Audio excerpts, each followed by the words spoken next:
Greetings and salutations, everyone. My name is Andrew Kirchhoff, and welcome to my YouTube channel. Today, we're talking about Lamar Jackson, quarterback of the Baltimore Ravens, and whether we can trust him as a fantasy prospect going into the 2019 fantasy football season, or whether he might end up being a bust, unfortunately.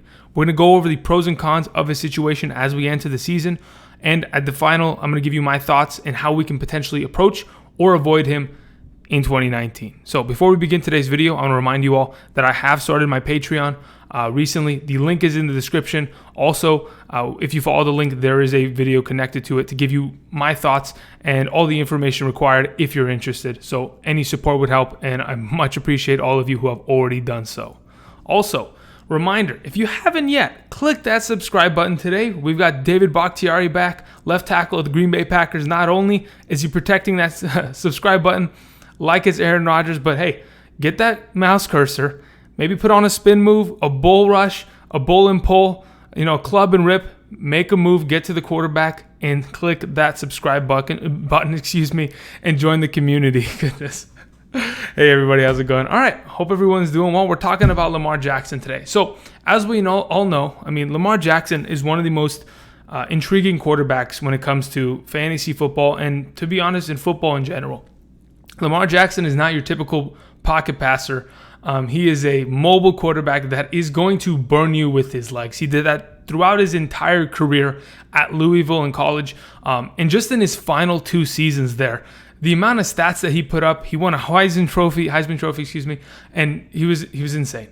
Statistically, the guy had 7,200 passing yards, 57 passing touchdowns, 3,172 rushing yards, and 39 rushing touchdowns just in his last 2 years. So we know that he is a capable quarterback. Now, the question is, will that talent translate to the NFL and against defensive coordinators who throughout their entire careers have had experience against mobile quarterbacks, I'm sure of, and are going to, be prepared for a guy like Lamar Jackson. Now, going into last season, Lamar Jackson was the final pick of the Baltimore Ravens in the first round. Yes, they traded back in to grab their quarterback of the future, knowing that Joe Flacco was aging, and Joe Flacco was a guy that, to be honest, was on his last legs, especially with that organization, considering they hadn't got back to the playoffs in quite some time. They decided, we're going to invest in the potential talent of Lamar Jackson. Now, even though Lamar Jackson did not start the season last year, but he did contribute. Throughout the weeks, there were different Wildcat packages and packages in which they brought him in potentially as a wide receiver to be a distraction for defenses and defensive coordinators to have to spend time every single week watching film, breaking it down, and being able to stop Lamar Jackson. If you can force a defensive coordinator to have to prepare for you, then when you come out with something even newer and even more deceptive, it's even better when it comes to this kind of offensive scheme. So throughout the first couple weeks, not much success was found from Lamar Jackson. But due to the unfortunate injury of Joe Flacco, to be honest, it was an untimely injury because at the point, the Ravens did not have a winning record and were kind of falling out of playoff contention. They brought in Lamar Jackson. What did he do? He turned this organization around. Obviously, it wasn't only just him that helped turn this ship around. The offensive coordinator and the entire team rallied around Lamar Jackson and forced him to play better. And as a group, as a unit, they went 6-1 and made the playoffs. And in fact, had a home game against the Chargers. Unfortunately, lost that game, but still, they were really able to turn the ship around in the last 7 games of the regular season and give Lamar Jackson an ample amount of opportunity and experience and a time to learn so that he can go into this 2019 season much better. Now, a couple of the stats that I want to read out, okay? The Baltimore Ravens last year were the best rushing team in the NFL. Now, that makes a big difference because Lamar Jackson contributed a lot in that specific area. Specifically, I'm going to go over specific stats. Specific. God, Andrew, what are you doing? All right, here we go. So the first stat that I want to read out, in terms of rushing attempts, with 547, the Baltimore Ravens led the league in 2018. They were also third in rushing touchdowns with 19, second in rushing yards with 2,441, 4.5 yards per attempt was 12th in the league last year, 153 rushes for first downs, which was first in the league. And the last thing, 94 red zone rushing attempts, which was number 1 amongst all teams in the NFL last year. So in terms of running the ball, this Baltimore Ravens team, they're dirty, they're grimy, all they want to do is pound the football, pound the rock, play defense, and submit their opponents on a weekly basis. And that's what they've done. They did that from the back half of last season, and that's where they're trying to move into coming into 2019. Obviously, they need to see some improvements from Lamar Jackson, but all in all, his rookie season was a success. He gained his experience, he avoided injury, and going into 2019, we should see some improvement. We should see some improvement. Now, let's talk about the pros and cons of his entire situation. In the 7 games that Lamar Jackson started last year for the Baltimore Ravens, starting from week 11 against the Cincinnati Bengals all the way through week 17, Lamar Jackson was pretty impressive, to be honest. In those 7 games that he started, I'm only counting those 7 games, he had 1,114 passing yards, which isn't great. Obviously, we know that for certain. 5 passing touchdowns and 3 interceptions. His passing potential is not going to be there. He is not going to throw for 3,000 yards. We should not anticipate that. But understand that there are some things that he did last year that needs to be improved upon. Last year, a 58.23% passing completion percentage, not great. But it's definitely something you can improve on going into your next season. But the thing that really stood out was his rushing ability, like I've mentioned before. With 7.05 yards per attempt rushed, right? That's the wrong number. With 4.67 yards per attempt rush, he had 556 rushing yards and 4 rushing touchdowns in that 7-game span at the end of the season. Pretty ridiculous. Because of those efforts, Lamar Jackson in 6-point per passing touchdown leagues scored 20.35 fantasy points per week. In 4-point per passing touchdown leagues, he scored, if I'm not mistaken, let's find the number, 18.35 fantasy points per week. Pretty disgusting, plain and simple. To be honest, Lamar Jackson in the last 7 weeks of the regular season was the number 8th ranked quarterback in 4-point per passing touchdown formats, only behind Andrew Luck, Dak Prescott, and Ben Roethlisberger by less than 7 fantasy points. In 4-point per passing touchdown leagues, Lamar Jackson, because of his rushing ability and his ability to find the end zone, has been a pretty good fantasy option. In 4-point per passing touchdown leagues, because of the fact that the Roethlisbergers and the Lucks aren't being, their stats aren't being padded as much because of their ability to pass the ball. Lamar Jackson just inherently gets the ability to run the ball, 1 point per 10 rushing yards, and really is just the running back at the quarterback position and dominates on a weekly basis against defenses in the NFL. Other metrics that I kind of wanted to point out. Lamar Jackson only threw the ball 24 times per game. Again, we're not supposed to, expect him to do much, but when he played last season, his biggest contribution came in the red zone. The guy, obviously, not too great at passing in the red zone, only had a 37.5% passing completion, you see? But he had 4 touchdowns. It can be improved upon. The biggest thing was his red zone rushing attempts. He had the 10th most red zone rushing attempts amongst all players. Yes, even running backs. Lamar Jackson in the red zone is a guy that 100% can be depended on. He's going to keep the ball. They're going to run that read option, that RPO offensive scheme. And Lamar Jackson has a nose for the end zone. From what we've seen in college and last season, he's going to find the end zone on a weekly basis, in my opinion. Now, other quick thoughts when it comes to his outlook and pros that we can hope to see continue in 2019. He averaged 79.4 rushing yards per game. Imagine that on a 16-game basis. I personally predict that there is a potential that Lamar Jackson becomes the second quarterback in NFL history to rush for over 1,000 yards. The only other one, Michael Vick. There's truly a potential there. Now, a lot of people may be thinking, well, if he can avoid injury, yeah, that's really all it's going to take. It's whether or not Lamar Jackson can avoid injury on whether he ends up becoming what we potentially expect him to become. That's what really held back Robert Griffin. Now, Robert Griffin is a backup for the Baltimore Ravens, so he's got that veteran experience, and he's in Lamar Jackson's ear. He is prepping him. He is getting him prepared because Robert Griffin, prior to his significant injuries, was a great quarterback. He led the Redskins in his rookie year to the playoffs. He's a quarterback that we know is capable, similar to Lamar Jackson, even though Robert Griffin came out with better passing ability. There's always a potential for Lamar Jackson to become the quarterback that we expect him to be. On top of that, they've added more talent to this offense, which is absolutely what they needed. They brought in a real RB1, a real, honest, Pro Bowl running back.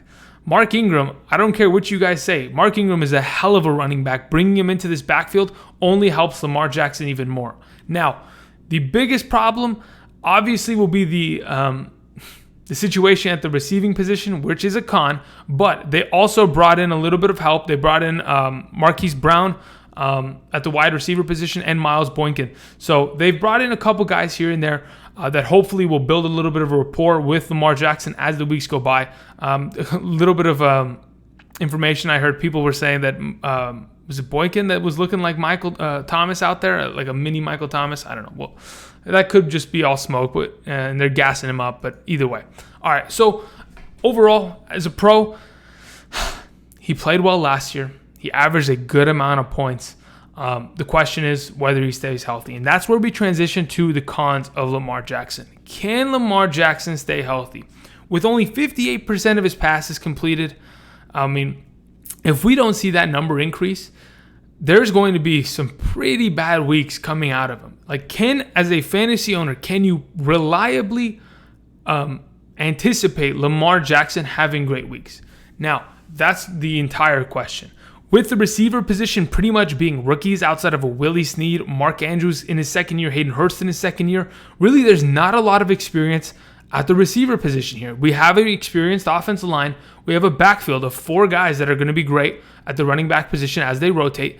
But losing Michael Crabtree and John Brown does not help Lamar Jackson at all. Now, the argument can be made that truly Michael Crabtree and John Brown did not participate or even contribute at a high level in the second half of that season when Lamar Jackson was at quarterback. Now, it has to do with accuracy issues, and it also has to do with the offensive scheme as a whole. The offensive scheme going forward is not going to be let's air it out and give Michael Crabtree or Marquise Brown a 10-target game. That's not they want to pound the rock and they want to play defense. Now, if it happens that Lamar Jackson plays a game in which he doesn't get any rushing touchdowns, doesn't throw any passing touchdowns, and all he has is rushing yards. He accumulates 100 rushing yards and throws for 150 passing yards, let's say. Fantasy-wise, if he doesn't get in the end zone, he is going to be detrimental for fantasy teams, plain and simple. Obviously, it won't hurt as much in 4-point per passing touchdown leagues because he won't be too far behind, but he can be detrimental to your team potentially. Now, the question is, can we or should we trust him? As the final thoughts here, I think to myself, well, Lamar Jackson isn't being drafted as a top 12 quarterback at the moment. In fact, Kyler Murray, who's a rookie, is going before him. Why, Bill? Kyler Murray is probably in a better passing situation, better offense for fantasy purposes, and to be honest, has better passing ability, plain and simple. You got Larry Legend to throw to. It makes a big difference. David Johnson in the backfield, far greater than the Ravens backfield. So, as of right now, Lamar Jackson's not going in the top 12 quarterbacks. Where is he sitting? He's sitting around the mid to late 15 to 20 range. Now, at that specific price, I personally love Lamar Jackson. I think he's a trustable fantasy prospect in the idea that I only expect to use him in great matchups. Okay? I'm not going to send Lamar Jackson into a defense that does not allow people to run the ball, because I don't expect Lamar Jackson to throw for 300 yards and 3 touchdowns. So I want to play him against great matchups, plain and simple. Now, the stat that I found that was pretty intriguing and I thought could be a pretty big contributor to Lamar Jackson's 2019 season was the running back strength of schedule going into the 2019 season.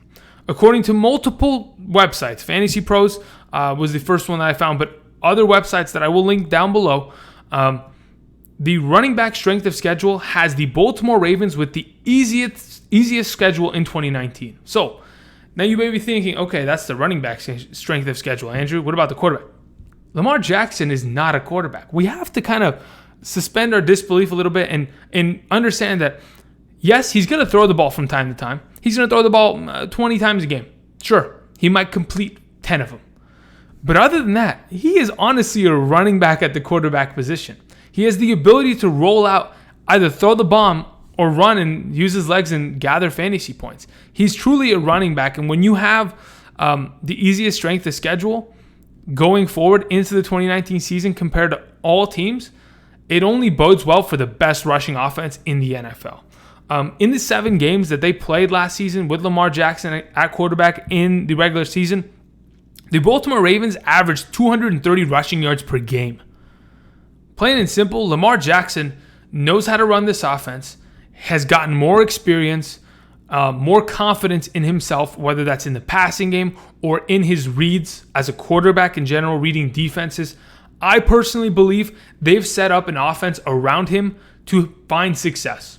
They've surrounded him, yes, with weapons that may be inexperienced or may not be as flashy as other teams, but I think for what Lamar Jackson and this Baltimore Ravens offense is trying to accomplish, they've succeeded this offseason in gathering enough talent around him to make a good push to try to reclaim that playoff position that they had last season. I personally think Lamar Jackson is a guy that we can trust. Now, it really depends on what kind of a scoring format you play in. Like I've mentioned before, in a 6-point per passing touchdown league, Lamar Jackson is not going to have as much value. In fact, he probably won't be inside the top 12 quarterbacks. You'll have to trust on guys that are going to throw consistent touchdowns, like a Phillip Rivers or a Jameis Winston. Guys like that are sitting around that low-end QB1 range that are going to throw 3 touchdown games. They have the ability and the consistency to do so on a weekly basis, right? Lamar Jackson just falls a little bit outside of that range, and to be honest, comparatively to other quarterbacks, has more inherent risk, truth be told, because he's not going to throw the ball as consistently. So it's all or nothing on the running game. If they get stopped and they get stuffed, he's going to put up a dud of a game. But there's always garbage time. We saw Blake Bortles, put up some pretty good performances in garbage time. I'm sure Lamar Jackson can string something together. Either way. But now, when we're talking about a 4-point per touchdown league, plain and simple, Lamar Jackson, in my opinion, is a top 12 guy. Now, whether he ends up as 12 or 6 or 5, that's up to whether or not he stays healthy. Plain and simple. But I think personally, because of his rushing contributions, and I'm sure he's going to get some passing touchdowns here and there. That's not to be discounted. He's going to get some, his arm moving, and he's going to get some opportunities there. But all in all, I think as a guy that could potentially run for 1,000 yards, had the 10th most rushing attempts in the red zone last year, who can potentially become a QB1 this year in a 4-point per passing touchdown league, I think I have a lot of excitement and hope surrounding Lamar Jackson. And I personally think as of right now, he's kind of being undervalued in specific formats and by many. The way to approach him in 2019, for those of you who are interested and have heard this information and are kind of convinced on the idea of a Lamar Jackson, man, he doesn't even have to be your first quarterback. You can go ahead and draft a Drew Brees and then have Lamar Jackson as your second quarterback. Worst case scenario, Lamar Jackson's popping off. You trade away Brees, you throw in Jackson, you get some other fantasy prospect from your league mates, stuff like that. He doesn't have to be your number one. Even if there are guys like Lamar Jackson that you can pair up with Josh Allen. You don't have to draft a quarterback for the first 10 rounds of your league. Take Lamar Jackson, take Josh Allen, play them into their best matchups. Both these guys capable of running the ball, capable of putting up high fantasy point games on a weekly basis within their respective offenses. I think Lamar Jackson is a trust in my eyes. I personally believe he's going to have a great 2019 season as long as he stays healthy, and I think he's going to be doing so. He's a smarter player. He's going to be able to protect his body, and watch, now that I said that, he's going to do something stupid, but that's Andrew's luck. Either way, Andrew's luck. Hey, damn, I'm the beast. Okay. Anyway, Lamar Jackson, I trust you. Don't fail me. All right. Anyway, thank you everybody for watching. If you like this content, go down below, click that like button. If you haven't already, check out my Patreon. The link is down in the description. Also, the link to the strength of schedules that I mentioned earlier is down in the description. So you can go check that out, see who's got the best strength of schedule at the running back position going into the 2019 season. Again, Lamar Jackson is a running back playing the quarterback position, and it's no surprise. Anyway, thank you everybody for watching, and until next time, I'll see you guys later. Peace.